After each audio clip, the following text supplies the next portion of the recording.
let's move on to the village. Okay, now for the village, we're going to imagine a little valley set between a couple of mountains. And in this valley, there's going to be a small village. Let's say it's a population of about 500. Now at the top of one of the mountains, there's a large reservoir, and it provides water to the entire village. The water trickles down the mountain, goes down throughout the village, and spreads into multiple different streams until it passes all the way through. Now the stream is a natural resource, and it freely flows down the mountain through the village, and the resource is taken as it is needed.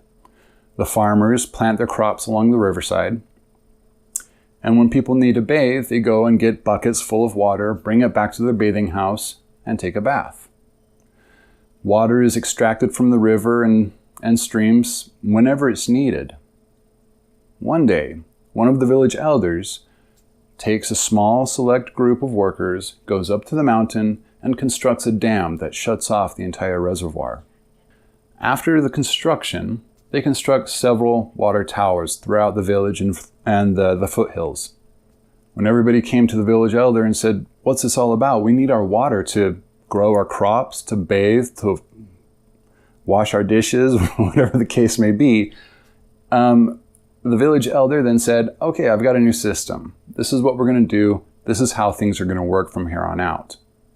We're going to have a building in the middle of town, and we're going to call it the reserve, the water reserve." So the village elder explains that we now have credits. We have 1 gallon credits, 5 gallon credits, 10 gallon credits, 50 and 100 gallon credits.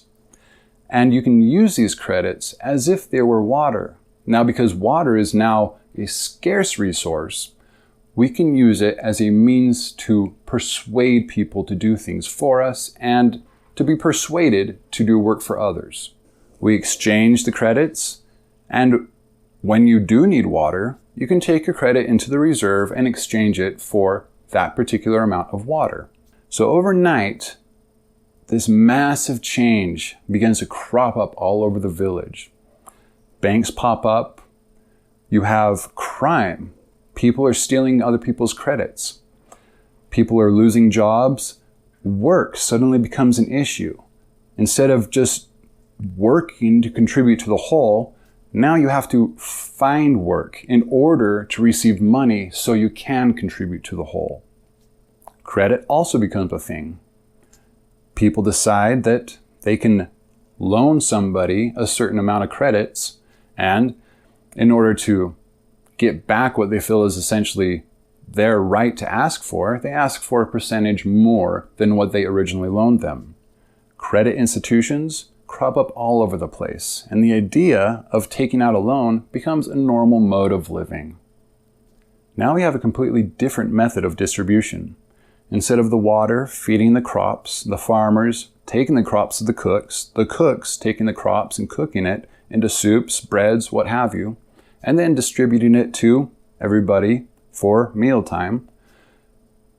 You now have gateways as the progression in distribution proceeds. So the gateway between the water and the farmer is the reserve. The gateway between the farmer and the cooks is an exchange of credits. The gateway between the cooks and everybody eating is another exchange of credits. You have now added multiple steps for this system to work effectively. Now, you're not just dealing with resources and managing resources. You're dealing with the resources, the management of the resources, and the individual valuations of every single exchange along the way. So if we look at the village before and the village afterwards, you will notice that about 30% of all manual labor and all resources go into sustaining the economy that they decided to now have. When originally the free flow of energy and resources just took its natural path.